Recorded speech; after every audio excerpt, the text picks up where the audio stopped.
le programme d'appui à la modernisation de l'administration a été lancé au CICAD par M. le Président de la République. C'est un programme qui a été confié au ministère de la Fonction publique et du renouveau du service public. Vous avez certainement suivi la cérémonie de lancement de la caravane à Fatick il y a quelques mois. Cette caravane qui a sillonné Kaolack et Kaffrine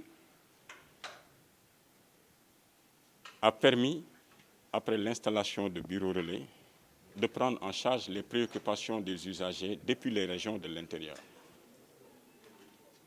Je voudrais rappeler que ce programme aussi n'est pas seulement circonscrit à notre département ministériel, parce qu'il confond un certain nombre de partenaires, dont l'Agence de l'informatique de l'État, la direction de la promotion de la bonne gouvernance, mais globalement les ministères chargés de l'intérieur, des finances, du budget, des collectivités territoriales, pour ne citer que cela, sans oublier les mairies.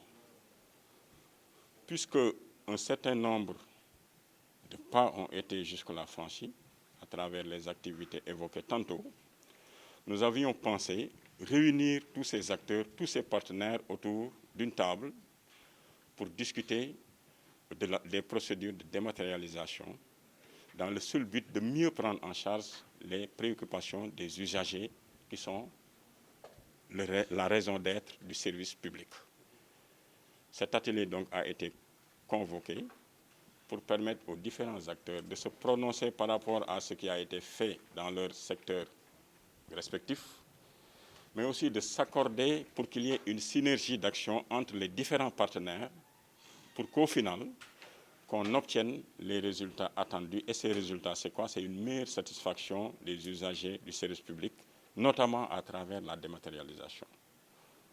On est à l'ère de l'intelligence artificielle, on n'a pas tout le temps besoin de contact pour pouvoir faire prendre en charge ces préoccupations.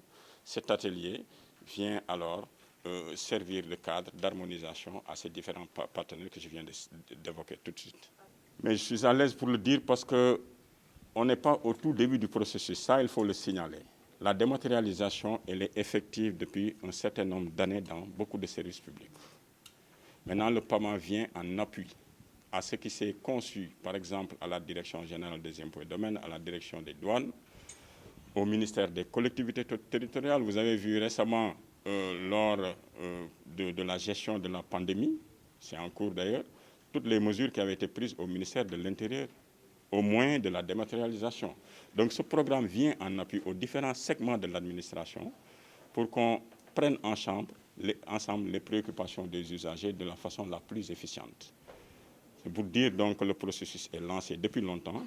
Il s'agit maintenant de le renforcer, de l'améliorer et d'inviter tous les acteurs autour alors d'un même idéal pour tendre vers une satisfaction optimale des préoccupations des usagers du service public. L'ADIE est là pour accompagner en tout cas toutes les structures de l'administration et spécifiquement pour PAMA comme bras technique. Nous avons mis en place une plateforme de dématérialisation générique qui permet de dématérialiser très rapidement les procédures administratives.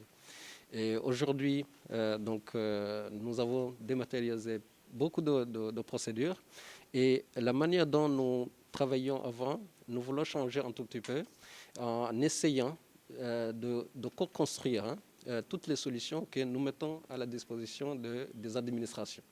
Donc, raison pour laquelle, en tout cas, cet atelier d'aujourd'hui va constituer en tout cas un cadre d'échange avec les acteurs qui vont utiliser les procédures qui seront déployées dans cette plateforme pour pouvoir non seulement documenter ensemble, définir les prérequis utiles pour l'utilisation optimale des procédures qui seront dématérialisées et éventuellement anticiper sur d'autres besoins que nous aurons par après. Parce que les procédures qui vont être dématérialisées aujourd'hui, comme on vient de vous le dire tout à l'heure, ce n'est pas la fin, ça va continuer.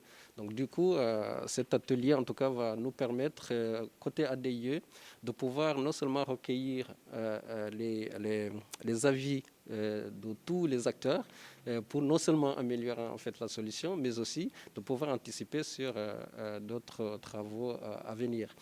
Et nous serons vraiment bien conseillés pour vraiment expliquer aux usagers et l'ensemble du personnel de l'état civil pour que les usagers soient bien reçus. C'est l'essentiel, c'est la réception des usagers qui nous conforte. Donc il faut quand même que les usagers soient bien reçus et qu'ils soient bien servis et à temps aussi. Et pour cela, il faut l'informatisation, pour je le dis.